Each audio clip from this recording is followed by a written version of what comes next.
seconds to get everything set up. Adam, you good to go? Yep, I'm good. All right. Call the May 18th, 2023 Sherburne County EDA meeting to order. We do have one adjustment on the agenda. Molly is not able to attend today, so item number 6 will be omitted from the agenda, correct? Correct. Yeah, she had a family emergency come up last night. Other than that, I'd be looking for a motion to approve the agenda. I'll make a motion to approve the agenda. And a second? A second. All in favor? Aye. You were all, part of your packet, you had the minutes from the April 20th meeting. I'd look for a motion to approve that. I'll make the motion to approve it. Motion, Second. all in favor? Aye. And I'll abstain because I wasn't there for the full meeting, so I don't know. Well, Ken, we need your vote. But for what I was there, I think it's accurate, so Okay. I think we're good. I thought that was a vote. We'll take it as a vote. Okay. On to budget review, which is pretty exciting stuff. I don't think we've talked about this since we've been here. So. Yeah, at the last meeting, the group had requested that we do a deep dive through the budget. So I put together a little presentation, and if you want to ask questions at any time, feel free to do so. It does have a lot of information, so I'm going to kind of go through it as quick as I can. There are several different categories throughout the budget, so I'm going to go through each one. We also have a few programs that we facilitate, so I'll go through those as well and talk about our balances. And there was a question about grant opportunities, so I'm going to talk about some of the successes we've had and some of the funding that is available. First, the memberships. We have several memberships with economic development organizations. The first is with Greater MSP. That's more focused on the metro area. They go to a lot of site selector conferences. When there's a business that wants to move to Minnesota, they send out information to each community. Let's say they need a 100,000 square foot building. Do you have any available? Do you have any sites that could be built? So they help facilitate some of those requests. Greater St. Cloud focuses on the St. Cloud through Becker area. They're similar, but they're more of a facilitator. They bring a lot of groups together. We have more meetings with the GSDC than we do with Greater MSP. And that's something we'll talk about at the end under the discussion is, are these memberships still bringing value to the group? CMRP is our transportation river crossing group. That meets once a month. And we're thinking of transitioning to a nonprofit, so that will have more information as we move forward. I'll continue to update you on that group because obviously a bridge is much needed and it doesn't occur quickly. So that group is really trying to push that forward. And then we do have a lot of economic development organizations and chambers that have smaller fees. And when you add it all up, it's about $50,000 in the economic development budget. Anyone have any questions on the memberships? We also Dan? Yeah, go ahead, Rand. What in your opinion have we gotten out of Greater MSP for the dollar that we invest? Like I said, they're the ones that often get the first requests from these businesses that want to relocate to Minnesota. That gets pushed out to us. They also have a pretty heavy research department. I'll use the example when Northern Metal moved from Minneapolis to Becker, they needed wage data from Becker. When they recruited, they knew they wouldn't have to pay Minneapolis wages. So Greater MSP was able to provide them and the county the difference in wages, which helped with their recruiting efforts. And like I said, they go to a lot of site selector conferences and talk about the strengths that Minnesota has. So if we were to drop a membership, that would be the one I'd really look at because their focus is the metro area. And I would want to keep the Greater St. Cloud one because that also includes our airport. So things that happen up there benefit the airport, and we are members of that airport group. They actually facilitated the transfer from city ownership to regional airport authority. Greater St. Cloud was a facilitator of all the different counties and probably wouldn't have happened without their help. So they're also part of the APO, right? They come to a lot Yeah. of APO meetings. So I think we get a lot of value out of that membership. Yeah, I agree with that. All right, thank you. We also have some professional services that we mentioned at the last meeting. The first is the Rural Ideas Network. That is a $25,000 annual cost. Over the last several years, we have funded half of that through CARES and ARPA federal money. We've still been budgeting the $25,000, but we've only been expending half of that. The remaining money that wasn't expended has been going to our federal and state lobbyists. We also have extra funds for studies, marketing, site selector events. That is very open right now of what we can use that money for. And you can see some of the things that it's been used for in the past for studies. And we talked about housing, updating that. It's been 3 years. COVID was going on when the last housing study. So that's something we'd want to talk about as Jessica goes through the strategic plan. Is that something we want to update? Is that something the city should do? That's another discussion we'll have. The U of M extension, we often get data from them every 4 to 5 years to update us on a lot of the demographic data, and they really deep dive into the businesses that are strengths in Sherburne County. Andrew, I know when you and I met, that was the data I showed you was from the U of M extension. Broadband, we had the full market study, feasibility study back in 15, and then we had an update in 2021. We can have more detailed discussions on that. I know we're gonna have a workshop with the board probably later this summer. And then we also did a rail study that helped us get another grant that I'll talk about in the past. So sometimes these studies lead to data, which leads to grant applications, which leads to money. So these can be very important. And I'll talk about some of the successes we've had in Becker. Tax abatements, we obviously just approved a couple. This is the total range, anywhere from 1,200 to 80,000. 145,000 was scheduled last year. Just because it's scheduled doesn't mean that's what gets paid out. When we get an application, there's a tax rate. And then I estimate over the next 10, 12, 15, whatever they are, how much they're gonna pay on an annual basis. And over the last several years, tax rates have been going down. As residential values go up, commercial have been a little flatter. So for example, in 2022, we actually paid out 118,000 instead of the 145 because commercial taxes have gone down so much over the last several years. It increased a little bit this year because of Sport Tech. Once again, 155 is scheduled. I don't anticipate paying out that much, but I can update the group in December when we have final tax rates. And then next year, 245, it's a big jump. Premier Marine, which promised 263 jobs. And as you know, they have a huge facility. It was a full abatement. So it's between 90 and 95,000 was expected for that tax abatement. We do have several abatement agreements that will be expiring over the next couple of years, so they'll be dropping off the levy. And the big year is in 2029 when Sport Tech and Gators abatements come off the books. So remember those numbers when we talk about fund balance later on, and if we can maybe feather that increase to the Premier where it's not a big hit to the levy.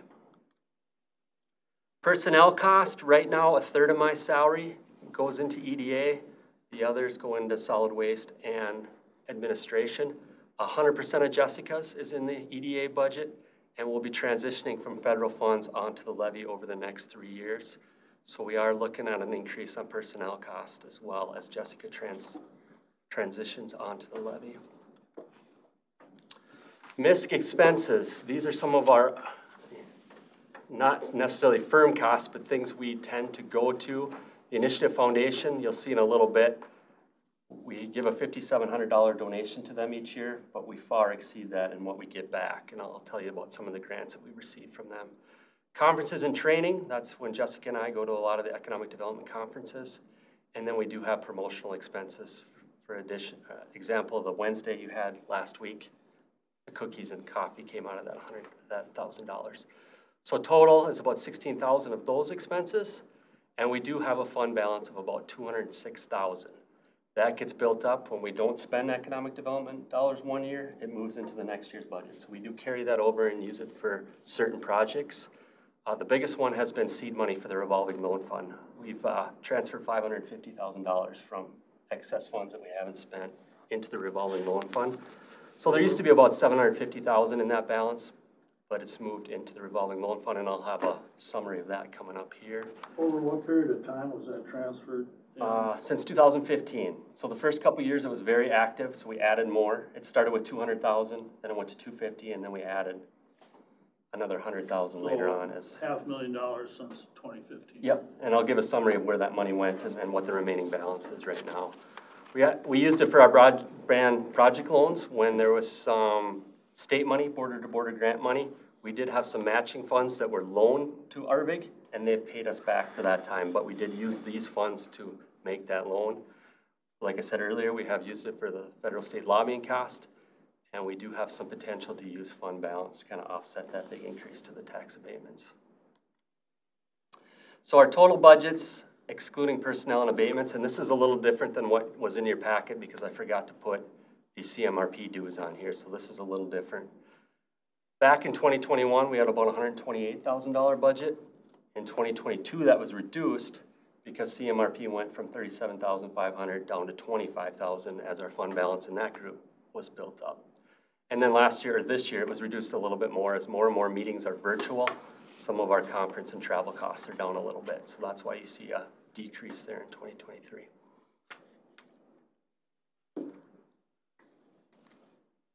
Sorry here.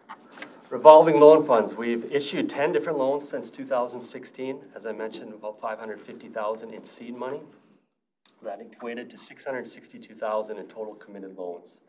Obviously, it's a revolving loan, so as they pay their fees back, we're able to put that money out again. 6 are still active, and we have a $358,000 outstanding balance that is still owed back to us. We have not had any defaults. Everything's been paid on time, so it's been a very successful program. And there's still about $210,000 available to loan out. And we've earned over $50,000 in interest. So we're always a half a point below prime, so it's a very attractive rate. And then over time, that helps build our balance as well. And as I mentioned, we've had several successful grant opportunities. The broadband, state of Minnesota, over $533,000, and that has all gone to commercial projects. So the Big Lake Industrial Park, Becker Industrial Park, and Clear Lake Industrial Park was our main focus when we started the broadband program, was businesses. We were getting a lot of complaints that they couldn't get fiber. They were having to drive to the cities because it was quicker than sending the files. And then more recently, we've transitioned to a residential goal as well. MnDOT, we received a $1 million Mercy grant, which is rail. So that's when the Northern Metal project came into Becker. They needed a unit train. We were able to get $1 million. And then you'll see on the bottom, over $150,000 of Initiative Foundation grants over the last several years. So we're contributing $5,700 a year, but you can see a lot of the impact that it's had. The grant writer was $2,500 that wrote the Mercy grant for us, which led to $1 million. So some of these grants, like I said, provide data, which lead to other bigger grant opportunities. So discussion items. Like I said, the GSDC and Greater MSP have a higher membership cost. I'm not sure we're getting the value with Greater MSP, so that's a discussion point I wanted to talk about. Future projects, what do we want to focus on? As Jessica goes through the strategic plan, a lot of those things have a cost associated with them. Where do we want to allocate the resources we have? Do we want to increase the levy? That's discussions I hope we can have quickly today. And our current EDA levy is part of the general fund right now. There is a statute that allows us to have its own levy authority. A lot of counties and cities pull it out of the general fund and have its own authority. And do we want to consider establishing that? So with salaries and abatements, we're at about $375,000. That's part of the general levy. Do we want to pull that out and have it be its own levy? That's probably more of a county board discussion, but I wanted to know that everyone to know that it's an option, and it would give us a little more control over what the EDA levy specifically focuses on. And Dan, Mr. Chair? Yes, Madam Commissioner. Some of the reason, a lot of, yes, Dan is correct. Cities and counties will separate that because then people see it as a line item and they can see where that money is going and they can recognize it as that is an investment and a value return. Another benefit is when there's a tax abatement, the EDA levy right now is part of that abated amount. If it was its own levy, even the properties that were getting abated would pay the EDA level. That's not part of the statute that gets covered, so there is a benefit where we collect a little bit more taxes if it was separated as well. Yeah. Same with TIF. If there's a TIF project, right now it's part of the general fund. If we moved it to the EDA levy, somebody in a TIF district would still pay the EDA levy. So there, like I said, there are some benefits to moving it out. Well, so let's work the discussion items in reverse, since that's where Rand started. Is there any negatives from the staff level as far as separating the levy? I mean, I kind of know the benefits, just with my general thought process with the EDA. The more separation it has, the better it benefits the board, also, I think. So the board is still the deciding authority, yep. But the EDA would make recommendations to the board. Yep. Right now they do that somewhat, but this would give the EDA much more And authority. when I say that, some of it's visual and some of it's actual. So some of it's the perception also, that I think benefits both sides here. But are there negatives as far as creating our own levy? Is there an expense to it? Is there? There's no expense to it. The challenges are enabling resolution right now does not allow it. Statute allows it, but the EDA enabling resolution does not. So it would have to go to the board to change the enabling resolution. So that'd be a public hearing. It's not a negative, it would be a process. And staff, we'd work with either way. It's more of a policy level decision, and I just wanted to throw it out there that it was an option that would help reduce the levy a little bit. Well, It shifts it. It's just one pocket versus another. Right, but the abatements and the TIF would pay in a little more, so it would be a slight reduction to the overall I see what levy. you're saying. Who then is the authority to actually raise or lower that levy? It would be the county board still. So the county board is still responsible. Correct. This would be a stronger recommending body, but it would move to the county board for final approval. As the county board has always final approval. Correct. Any other thoughts, discussions, recommendations? Do we want to put a nail in this one? And Do you have recommendations for next steps? go ahead, Rand. My recommendation for next steps would be to move it to the board for consideration to have it as a separate levy based on what the positives would be and hearing next to no negatives. I don't really have, as long as the county board's still the overall approval authority for what the levy actually is, as long as we're not abdicating that responsibility, I don't see any downside. Like you said, because that gets pulled out separately, the abatements, it will save a little bit on some of the abatements. So I don't see a downside. Yeah. But I know Big Lake is an example of someone that has it pulled out. Is that kind of the same process there as the EDA makes recommendation to the city council? Nope, we control our own money. Okay. Yeah, we get budgeted, that's our budget. So this would be a little different. A little different, yeah. We still have one more step in the process. So do you think it'd be beneficial, like, I'm going back to the strategic plan, because obviously this is something that's going to take a while. If we put it in our policy review and updates section of the strategic plan to work on this as an EDA and do a little bit more research on what that would look like and then make a recommendation. For the overall budget or for this particular line item? Or? For looking at transitioning the EDA to their own levy. If that's... I don't know if I see, and I mean, I don't think it has to be a long drawn out process. I think you get it in front of the board. The board will be the decision maker as to what the next steps will be then. Well, is there a time frame on this as far as? July is when we have our budget workshops with the county board. I'd like to have the discussion before then so we can prepare the budget. So it'll probably be a workshop item in June. And it could just be 10 minutes because I don't think it'd be a long discussion. So, as opposed to the Big Lake process, so I would be opposed to having, to abdicating the levy authority to the EDA. Right. I would oppose that. Yeah, and so would all the board members. I think it'd be clear that it is always at the board's approval. But I don't think we'll get a lot of pushback at the board level for doing it this way. There's more transparency. There's more transparency, and there's some fiscal advantages to it for the county. So I don't see it as being a big. I literally think it's a 10-minute discussion at the board. Would you agree? I definitely agree with you, Andrew. Okay. So can you facilitate,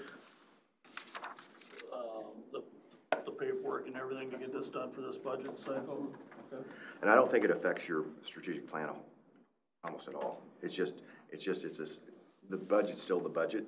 It's just going to be pulled out as a separate line item. Okay.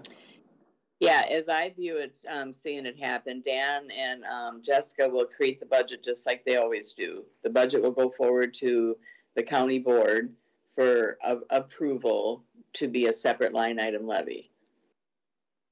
My process would probably be to bring it to this group in May of every year before the board Right. comes to talk through Yes. some of these items. What are our goals? What are our main priorities? And then we could bring that to. Yeah, in general, I mean, obviously it's imperative, we're all business owners, business runners, that, our budget aligns with the strategic plan. So that's our overall goal with why we're talking budget at the same time we're talking strategic plan, because one without the other, then you're just wasting time.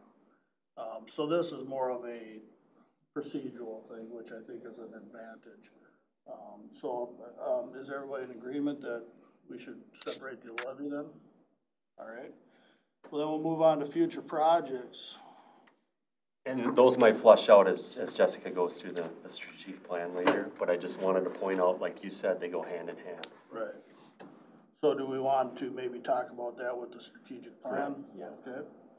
And then, as far as maintaining, memberships, you guys work with these programs, I don't, so I wouldn't have a clue on what the benefit, or the, ROI on our investment is. I mean, I wouldn't know, you guys would have to advise me.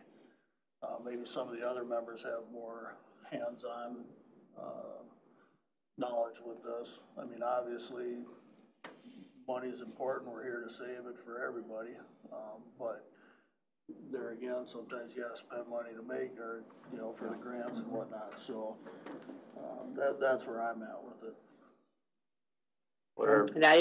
And I agree with Ken. I'm sorry, I didn't mean to step on you, Andrew. I was just thinking, like, on the greater MSP, so if we drop that 10.5, would we be smart maybe to start just identifying ourselves, maybe some, like, where are potential people that we could bring up here, the companies, like, in the metro area, and just start doing our own targeting, like, to try to find those companies that are potentially moving and start, going after that. Elk River is a member of Greater MSP. So Okay, when there's a request, it goes to both the county and Elk River, so there's So some we're already getting the duplication. information, yeah. There is a political aspect to this. Most of the counties in the metro ring are a part of it. So if we pull out, it would probably get noticed. That'd be a negative on the political side. But I don't know that we're getting $10,000 worth of value. Right. From our But we also have to remember that metro ring is expanding to encompass us It is. really quickly. So it may be a little premature, but we're not too far off where, if not legitimately, or if not, actual, but realistically, we are part of the metro real quick. So, Dan, Mr. Chair? yes. Question on the greater MSP. When we got the information from them to assist with the Northern Meadows relocation, what would that have cost us on our own to gather that? Because Dan is correct, you have to have studies for everything if you're going to try to get outside revenue. If you don't have that study, you're not going to get any of those grants. So if we got $1 million grant to assist with the need for Becker to get that spur for Northern Meadows, I'd say that 10,000. I don't know if we could have done that on our own for 10,500. Was that information through the greater MSP? The wages data was. Like I said, they have a big research department, so when there's questions like that that pop up, they are definitely an asset. So I don't wanna say we're getting no value from them, just $10,000 is a lot of money, and that's an annual payment, so that adds up over time. We could cut it, it's not a membership fee you have to pay. It's just, like I said, it has a little political aspect to it, but No, we could always opt back in. we could always opt back in. Because I know there's some other, some of these that once you're out, there's a waiting list to get back in, but that's not the case with this, it's just a matter of sending a check next. It's a membership fee is what it is. And maybe before we make any decisions, we invite your MSP to this group and we can ask questions. Where have you helped us? What can you provide us? And get a better idea of, maybe there's some things we're not utilizing that are there. I like that idea. Yeah, I do too. I think that's a good idea. Yeah, it does two things. One is, I mean, the reputation is, even when I took office, was the greater MSP doesn't do anything for us. They're all just focused on the entering counties and all that. If we have them, if we have them come out, it'll educate us, but it also sends a message to them. We're not necessarily seeing the value, and so help us understand why there is value for us there. So it kind of makes them accountable. Okay. For that, so I like that. When's the membership run? What's the timeline? It's annual. So we'll get an invoice later this year for next year. But we are a member in 2023. So this is a 2024 discussion. Yes, yes. So actually we have until the end of the year. We do, so we would have plenty of time to invite them, and I'll see when they're available. If the next meeting works, we'll bring them next meeting. As long as we have the time and we're not on that July deadline, that'd be great. Yep. Anything else? That's what I think, that's a quick, snapshot of what the budget looks like right now. Okay, what would you be looking for from us then, as far as the budgeting process goes? As we go through strategic priority, where do we want to allocate those funds? I think the Rural Ideas Network has been a huge success, so my recommendation would be to keep that program. But we have another 25,000. What do you want to use that on? Do we want to increase that amount? Do we want to decrease that amount? Those type of discussions as Jessica goes through. So, as I understand it, maybe the best way, roll through the strategic plan, identify some of these costs in the strategic plan or additional ones, things like that, then circle back to the budget for your June workshop, so we're prepared to present to the commissioners. And if I go back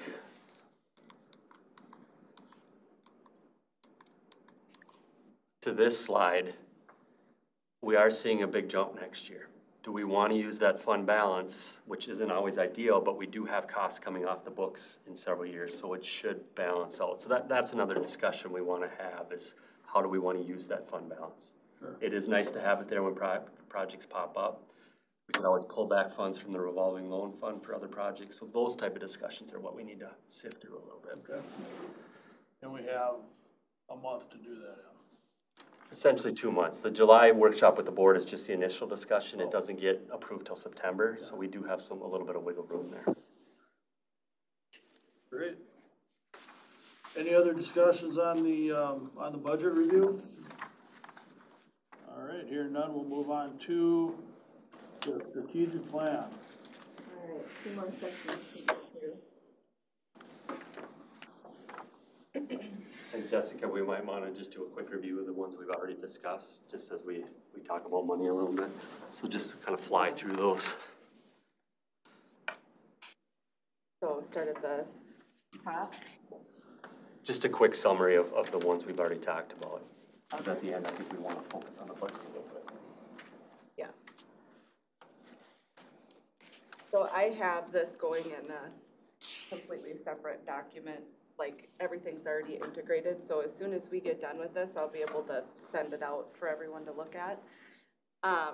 As far as budgeting goes, I mean, this is intended to be a 5-year plan, right? So I think it'd be, I mean, I would like to see us look through and see what is it that we want to try to accomplish this year and have, you know, figure out exactly what we want to do this year in terms of dollars and cents and, you know, continue that review every year. So Chrissy, if we could go to where it says business retention and expansion, so just go down to the next page. So far, what we have in here, we've already started this. We've got our software going. We've probably done 10 to 15, I'm gonna say around 10 to 15 visits this year across the county. So we're working towards that. And then, let's see, any other questions in this section? We actually do more than quarterly meetings. We meet monthly with our city and county community and economic development professionals, which has been pretty great. Workforce, so we established over in workforce to work with local employers to figure out the challenge of finding employees and then kind of help create that pipeline with the schools. And then in housing, we have to possibly update our housing study. I think it was last meeting we talked about what that would look like if we did the full comprehensive update versus kind of a refresh. The refresh, if I'm remembering correctly, was about $10,000. Is that what you remember? 35,000. Yeah.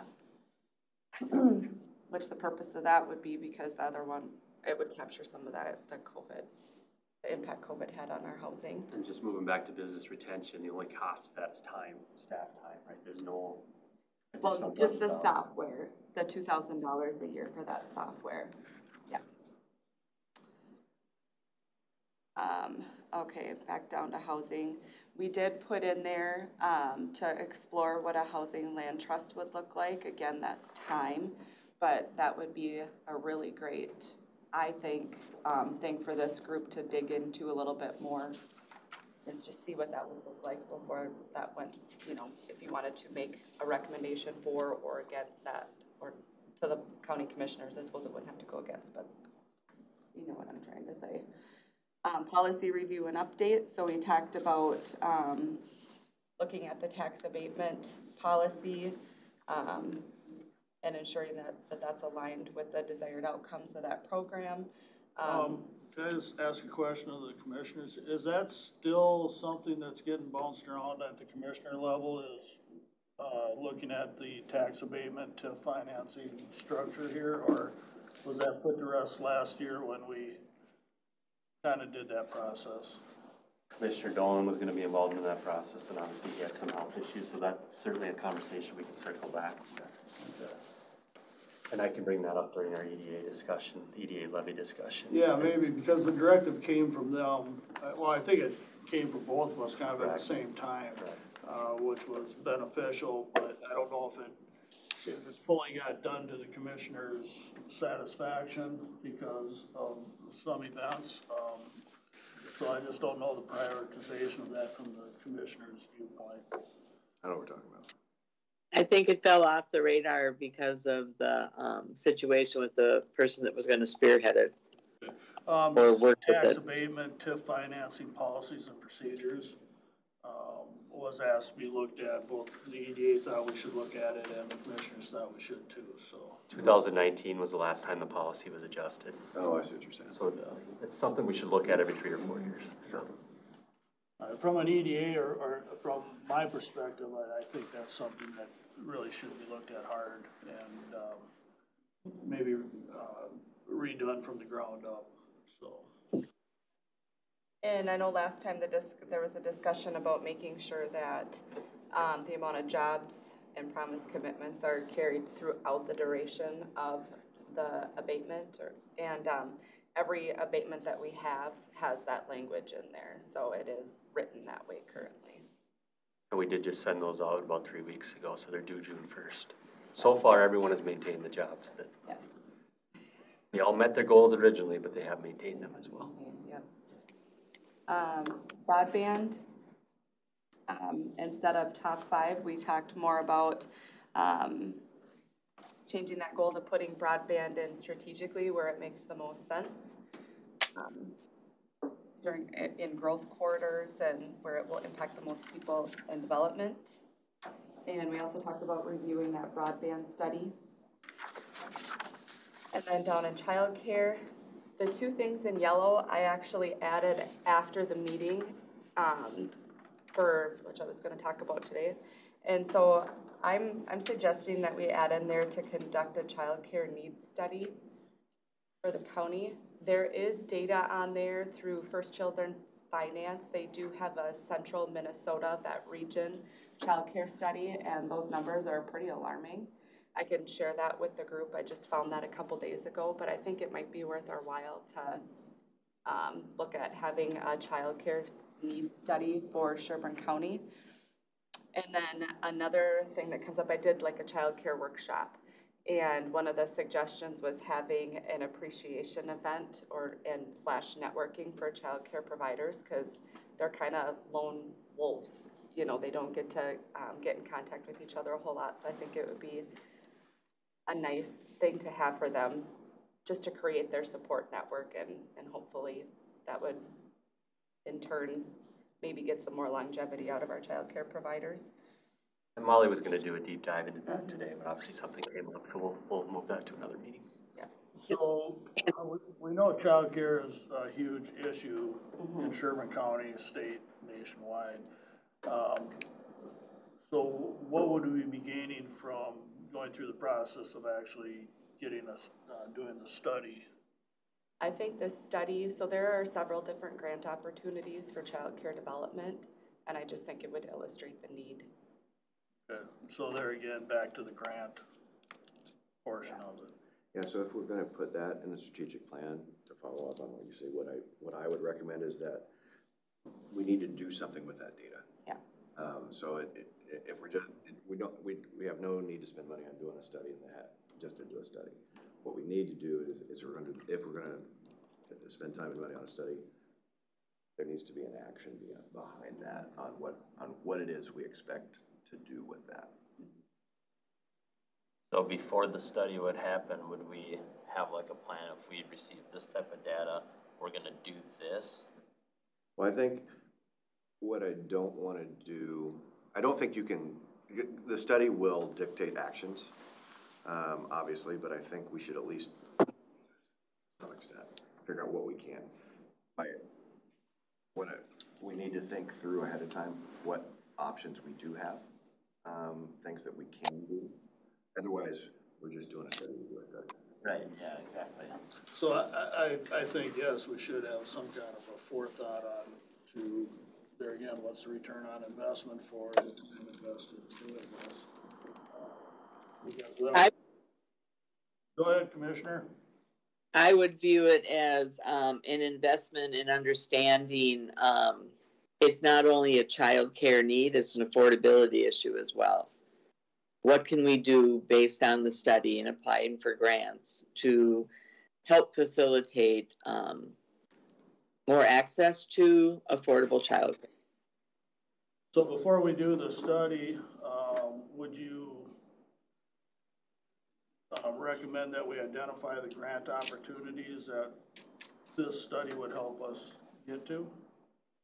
I guess I would recommend having them come in and tell us what the study will illustrate. Much like we're doing with Greater MSP, sell us on what your value is. Do the same thing with First Children's Finances. What data would we get from this study? Yeah, no, I agree. You know, I mean, we all know what the end result of the study is going to say, so we know in the final page. Right. So what value would this study? So what value would it bring? I actually have a virtual meeting with First Children's Finance next week, and just to ask them how they typically partner with local government and to see what the options are there. So that's actually already scheduled next week. Good. If anybody wants to be included in that, just let me know. I can add you. Okay. Good. And there was money in the legislature this year. We don't know how that impacts us, but that'd be another factor is to learn how do we utilize those funds. No, that's a good point. That was a big topic. Jessica, could you include me in that, please? I will. Thank you. And then the other part you're adding is having a party for the childcare providers. Mhm. You know, I'm just gonna stay out of that discussion. If you think there's benefit there, go ahead, but So where that came from is MAPSED, which is the Minnesota Association of Professional County Economic Developers. They did a childcare roundtable discussion, and it was an hour long, and there are several of them that have done that, and there was such an appreciation felt by the childcare providers, and I think that's really lacking in that field, so we're event planners now? well, just for that. Okay. Said I'd stay out of it, I'm gonna be true to my word. I'll just, And I think it would possibly be help as to draw them out, basically, or get them in a group that we can start to recognize who and where do we have childcare providers in the county. Right, and maybe not just all social, but it could be resources too. It could be, I mean, what do they want to talk about? You know, get them in a room. What do they want to talk about? What do they need? What are their issues? That kind of a thing to help pull that out of the weeds a little bit and see if there's anything we can do. yeah, I mean, if you can attach some kind of a business agenda to it, or even providing information to them as far as resources that they may not know, but, you know, there are networks on there, as, you know, to Rand's point, the lists and stuff, I mean, DHS has every provider and resources for anybody that's interested in any of that information, so I just want to, you know, we don't need to duplicate what's already being done at a different wing of the building here. Mm-hmm. But yeah, if you see benefit in it. Maybe we call it a round table as opposed to a party. There, that's a good idea. Round table with beverages and snacks. You know, builders are feeling pretty low these days. Want to throw a little shindig for us, we do prefer beer over cookies, but, you know, just let me know when that one's gonna happen. This is a significant strategic issue as far as economic development. That is true. That being said, there needs to be some outcome that we're wanting to get out of this. And Information. what's that? I said information. We got to get them in the room and talk to them and understand what their issues are. Yes. That's what, to me, the outcome would be, is to understand so we can go forward. And that may be part of it. It may be a geographic disbursement. It may be, I mean, there's a number of different things. I just think as part of that, if it's going to be part of the strategic plan, we need to think through what the strategic outcomes we want from that type of event. What I would like to see come from something like this, and this isn't going to happen on day one, but I've heard of like substitute pools for childcare providers being created, because not having anyone to fill in when you're sick or want to go on vacation or whatever else is a huge stressor for childcare providers. And so they're getting them together and giving them that time and a space to do that. Those are the types of things that come out. Like, can they create a substitute pool for each other and things like that? I think that's one good example. I'm sure there are others. Yeah. I'm just suggesting that we think through those, Mm-hmm. and have that, because you're going to facilitate a discussion, right? Mm-hmm. And you kind of need to know what outcomes you want from that discussion in order to be able to figure out what questions you want to ask, how you want to facilitate a discussion, that sort of thing. And the Initiative Foundation is very involved in childcare, so it would be great to have them come be part of. They could probably facilitate the discussion. Yeah. That's one of their expertise. They might even give us some money to do it. I would say there's near certainty to that. All right. All right.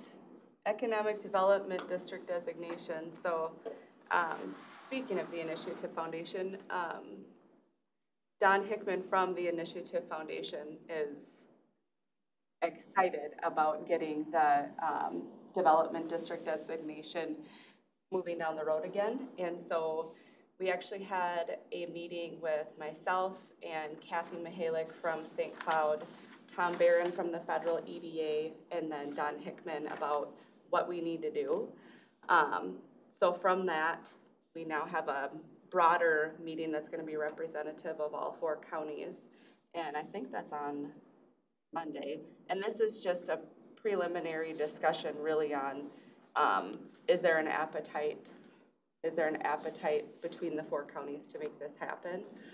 And so that is, let me check my calendar. I believe that's on Monday, and that, oh, it's on Tuesday.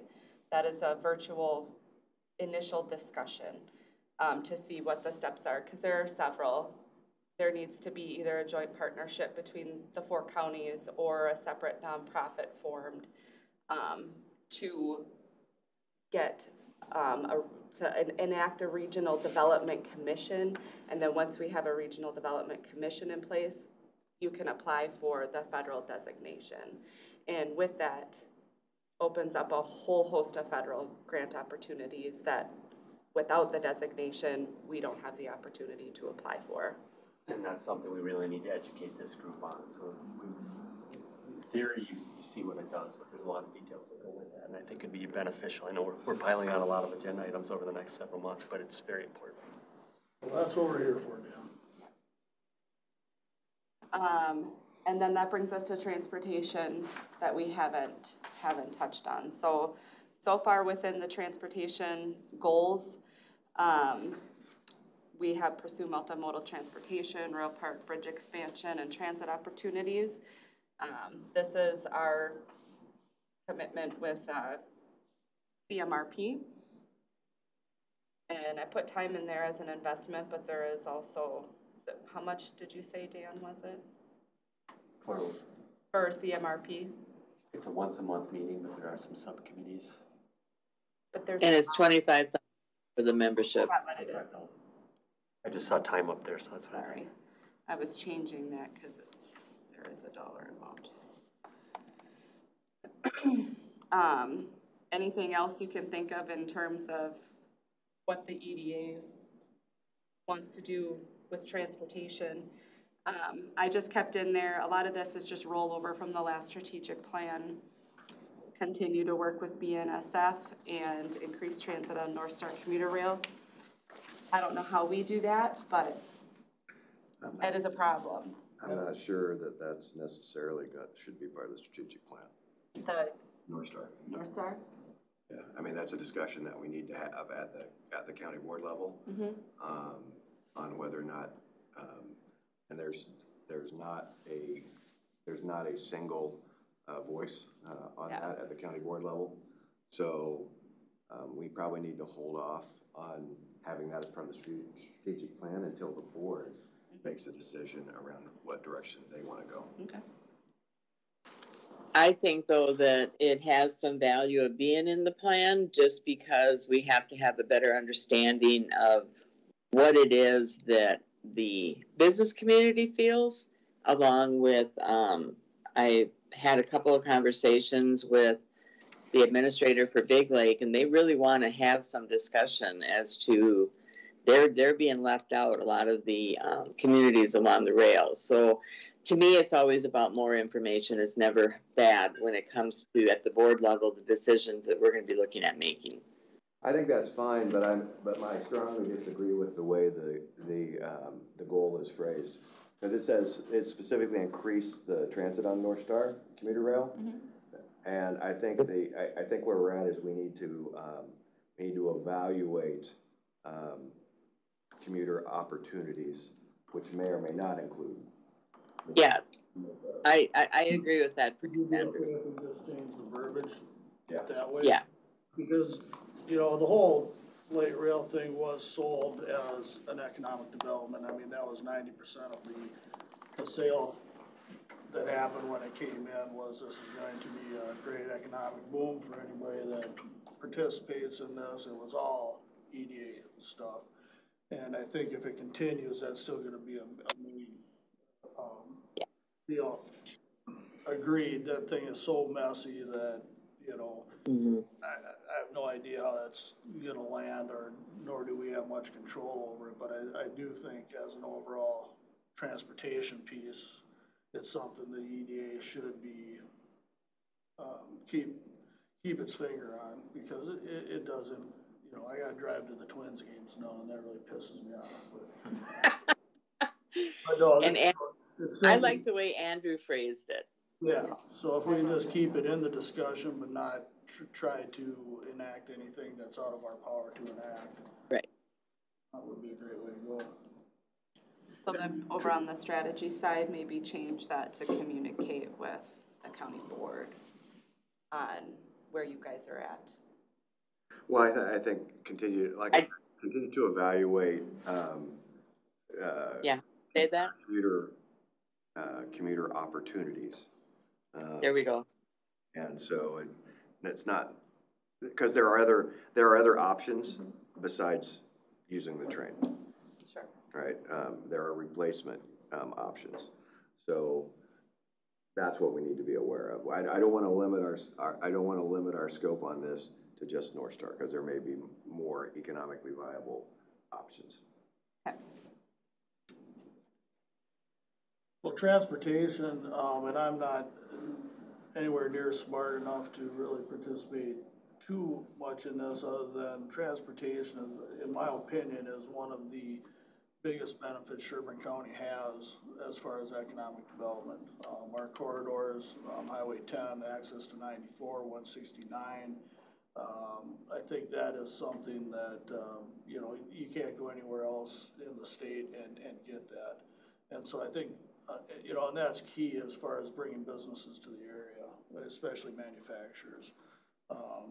So I think, you know, I think that is a huge impact on EDA. There again, not smart enough to have action items on how to facilitate or drive or move, but I'm sure there are people out there that can give us some guidance on that, but it's definitely something that should be number one priority, whether it's promotion, whatever the case may be. I'll use the example, we had a large manufacturer that wanted to move to the area, but congestion on Highway 25 between Big Lake and Monticello caused the deal to fall through. So they needed more truck traffic, and it was just too congested for them. Please. Call the state.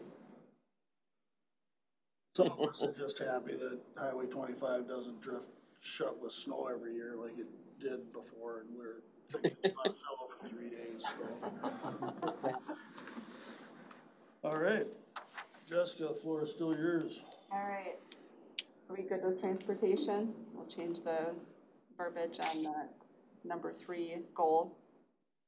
Okay. And then marketing. There's a lot in this marketing, and some of it came from the last one, otherwise it's just things I've heard from our group over the last week, and keeping it in there, so. Marketing goals, do you want me to read through them? Ensure visibility of adequate inventory and shovel-ready land that's available for. Mr. Chair? Yes. I'm sorry, Jessica. I've got to bug out. Thank you for the great meeting, everybody, and have a great day. Thank you, Commissioner.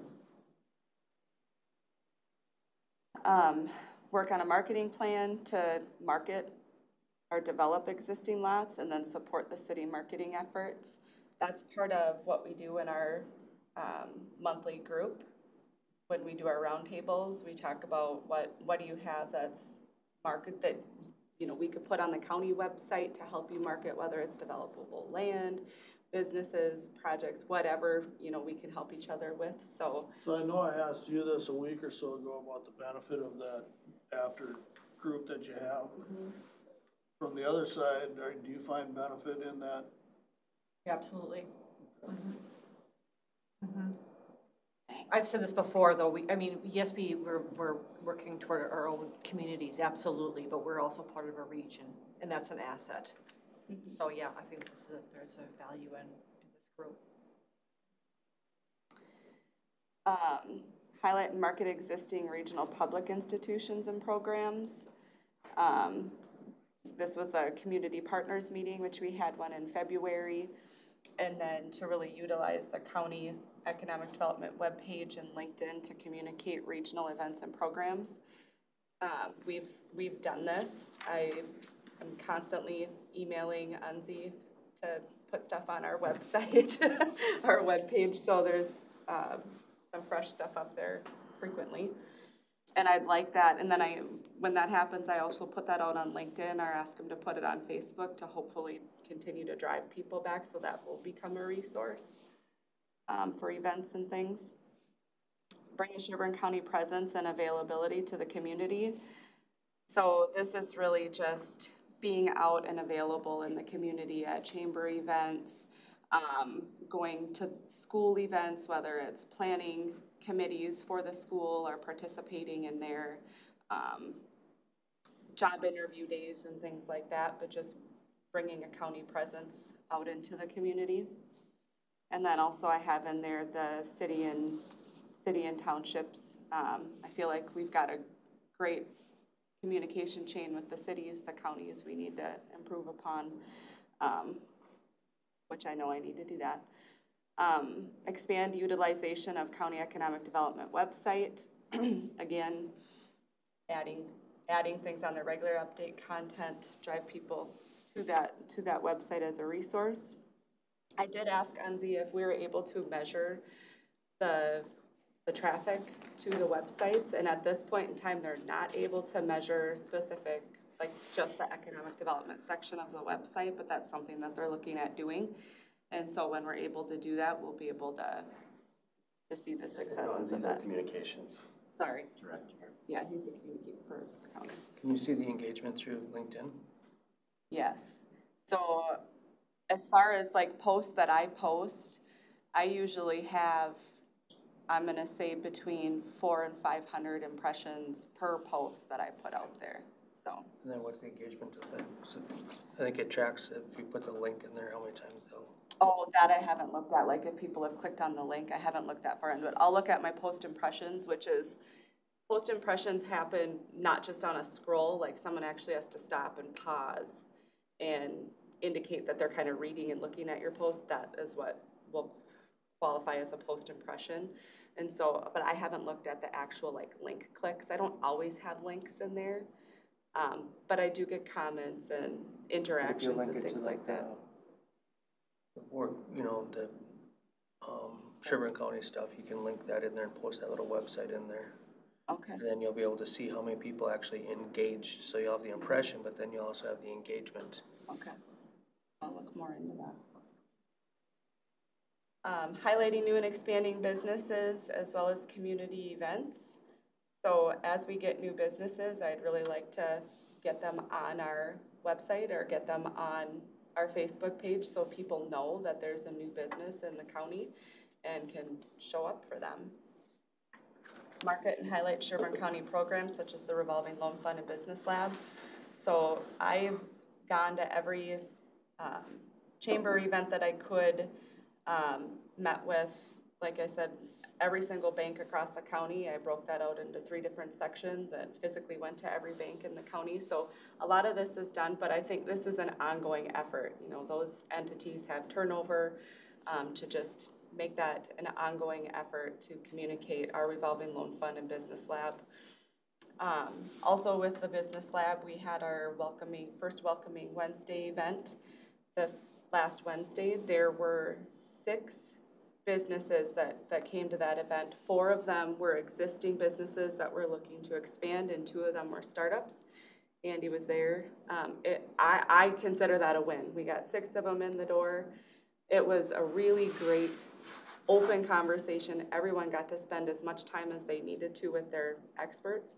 So even if Launch Minnesota doesn't continue the Welcoming Wednesdays, I think it should be something that we look at doing, whether it's every 6 months or, you know, so that people know that that's going to be available, and just mix up who we have for experts. Be different topics too. Yeah, different topics and stuff.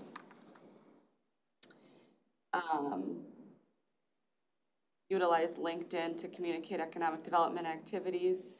We've been doing that, and then explore the creation of a countywide community development agency. And that would be to review legislation. I feel like that was in the last strategic plan. It is. Washington County has a CDA. It allows you more opportunities that currently don't have legislative authority. If you're a CDA, you can request that in your enabling documents for certain projects. So it gives you more authority to do different kinds of projects. Okay. So that's something we were going to explore and just hasn't happened yet. Do you think on our marketing plan that maybe we should have something that says what makes us great here at the county, why you would want to move here?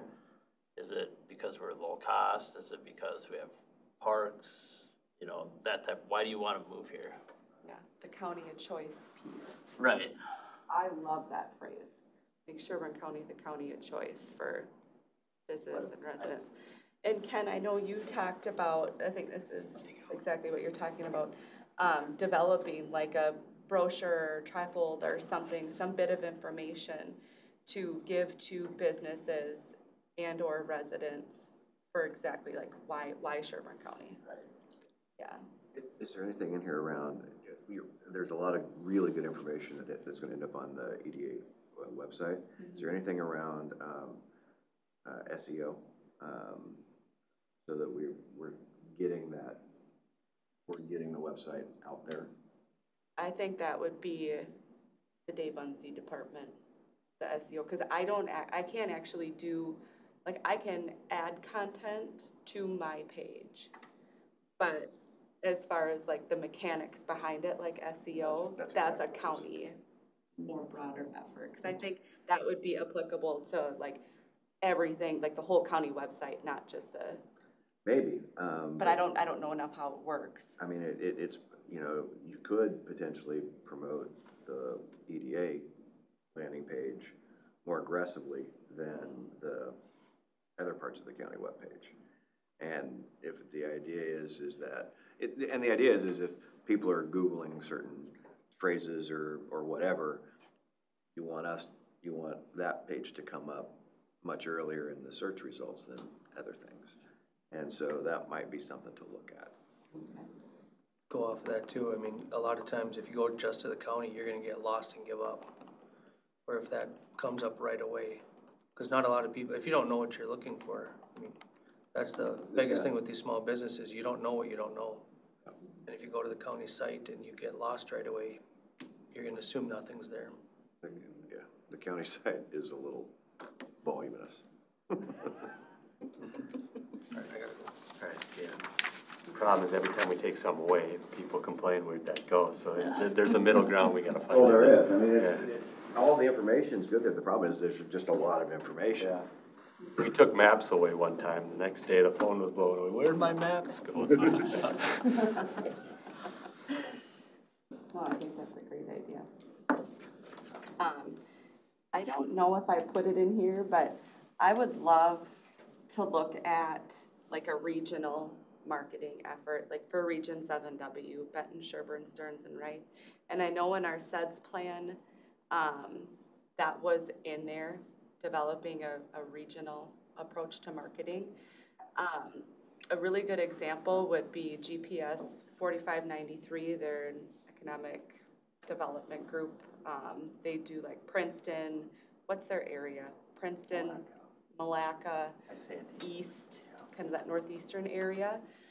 They have an awesome regional marketing brochure that they have probably at all their chamber offices across the region, businesses, their libraries, their city offices, and it just really has that regional, like, then we could market like our airport and, you know, what's over in Wright County and Benton, and so I think it could be a really great resource. And I'm cognizant of everybody's time. Yeah, so do you need some closure here on this, or are you going to send out the revise that you already have queued up and ready to go? Yep, I'll send it out as long as We'll there's. keep putting it on the agenda, we'll get through it. Well, I'm hoping I'll get it sent out, I mean, I could have it sent out this afternoon, I mean, it's pretty well done. And then review and maybe get final approval next month. All right. Well, yes, I do know some other people have to leave here, so Molly's gone. I guess I'd entertain a motion to adjourn. I'll make that motion. Second. All right, all in favor? Opposed? Thanks, everybody, great meeting.